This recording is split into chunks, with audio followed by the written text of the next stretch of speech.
तो इससे पहले वाली वीडियो में हमने सारी कहानी ये देखी थी कि भाई एरिया ऑफ डिसीजन क्या होता है, एंट्री क्या होती है, ट्रेडर के साथ एंट्री करनी है कि ट्रेडर से पहले एंट्री करनी है। तो हमने ये आइडेंटिफाई किया था कि सबसे इंपॉर्टेंट हमारे लिए ये है कि हमको ये पता लगे कि मार्केट में डायरेक्शन क्या चल रहा है।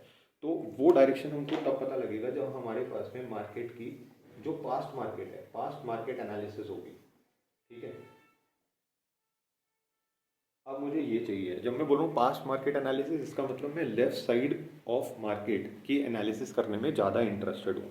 अब लेफ्ट साइड ऑफ मार्केट से क्या मतलब है, अभी देखो सिंपल सा फंडा ये रहेगा कि मुझे दो क्वेश्चंस को आंसर करना पड़ेगा। पहला, what will be the direction of price, और दूसरा, where is the price right now. ये दो क्वेश्चंस मुझे सबसे पहले आंसर करने के, अभी प्राइस कहाँ पे है और आगे प्राइस कहाँ मूव करने वाला है। तो ये मैं कब कर पाऊंगा, सपोज मेरे पास में एक चार्ट है, वो चार्ट इस तरह से कुछ है, ऐसा कुछ चार्ट है मेरे पास में।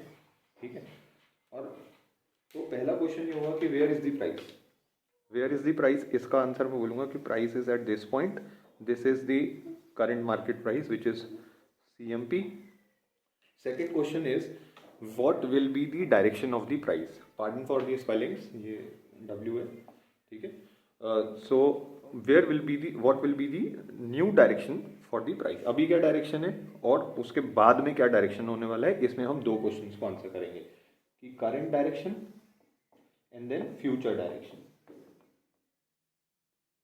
दोनों क्वेश्चंस को आंसर करने के लिए हम पहले करंट मार्केट प्राइस पे आते हैं। तो करंट मार्केट प्राइस से या तो ये इस डायरेक्शन में जा सकता है, या तो ये इस डायरेक्शन में जा सकता है, या तो ये इस डायरेक्शन में जा सकता है। अगर ये ऐसा जाता है दैट मीन्स ये साइडवेज हो गया है। अगर ये ऊपर जाता है इसका मतलब अप ट्रेंड में जा रहा है। अगर ये नीचे जा रहा है इसका मतलब ये डाउन ट्रेंड में जा रहा है। तो क्वेश्चन ये आता है कि चलो ठीक है, ये तो हमको पता लग गया बेसिक्स है कि ऊपर जाएगा तो अप ट्रेंड होगा, साइड में जाएगा तो साइडवेज हो जाएगा, डाउन में जाएगा तो डाउन ट्रेंड हो जाएगा। पर इसके लिए मेरे पास में कुछ तो ऐसा होना चाहिए जिससे मैं एनालाइज कर पाऊँ और मैं एक अपना बायस जनरेट कर पाऊँ कि अभी उसका ट्रेंड क्या है और फ्यूचर में उसका ट्रेंड होने की प्रोबेबिलिटी क्या है। ये दो चीज़ें मुझे समझनी है। तो ये दो चीज़ें समझने के लिए मुझे सबसे इंपॉर्टेंट चीज़ जो होती है मार्केट एनालिसिस में, वो होती है सपोर्ट एंड रेजिस्टेंस। उस सपोर्ट एंड रेजिस्टेंस को यूज़ करते हुए हम ये समझेंगे। ठीक है, तो हमारा नेक्स्ट टॉपिक जो होने वाला है that is support and resistance.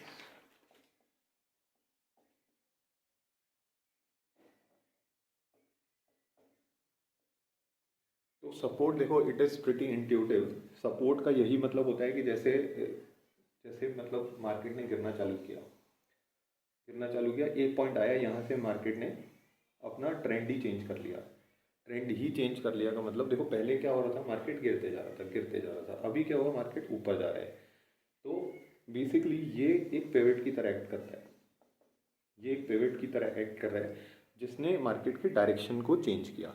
ठीक है, तो ये पिवट हो गया, तो क्या मैं बोलूँ ये भी पिवट है, हाँ ये भी पिवट है। तो क्या मैं बोलूँ ये भी पिवट है, हाँ ये भी पिवट है। तो क्या मैं बोलूँ ये भी पिवट है, ये भी पिवट है। अब इस ऐसा क्यों हो रहा है, अब ऐसा इसलिए हो रहा है कि देखो पिवट का मतलब क्या हुआ, मार्केट ने यहाँ पे डाउन जाना चालू किया था और यहाँ पे इसका डायरेक्शन चेंज हो गया, मार्केट ने अप जाना चालू किया। ठीक है, बहुत हम बिल्कुल इतने बेसिक पे जा रहे हैं, इतने बेसिक में कहीं पर कोई नहीं डिस्कस करता है। ठीक है, और ये हो सकता है कि टेक्निकली जो लोग ऑलरेडी मार्केट में काम कर रहे हैं उनको बहुत ऐसा लगे कि क्या तो बिल्कुल गलत है, पर ये गलत नहीं है। ये हम बहुत डीप में जाके समझने का ट्राई कर रहे हैं और बेसिकली हम एंड में वहीं आ जाएंगे जहाँ सब लोग अभी पहुँचे हैं। ठीक है, तो बेसिकली यहाँ पे ट्रेंड चेंज हो रहा है, तो हम इसको डिफाइन करते हैं कि ये हमारा एक पिवट हो गया।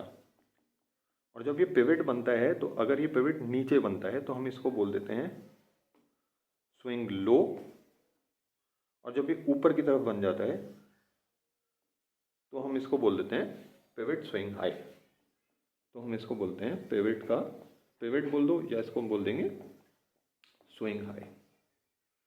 तो जब भी हमको सपोर्ट और रेजिस्टेंस फाइंड आउट करना होता है मार्केट में, तो हम पिवट स्विंग हाई और पिवट स्विंग लो को सबसे पहले आइडेंटिफाई करना सीखते हैं। तो जब हमको पिवट का स्विंग लो और पिवट का स्विंग हाई मिल जाता है तो हम उसके आगे की एनालिसिस स्टार्ट करते हैं कि हमारा सपोर्ट क्या है और अब हमारा रेजिस्टेंस क्या है।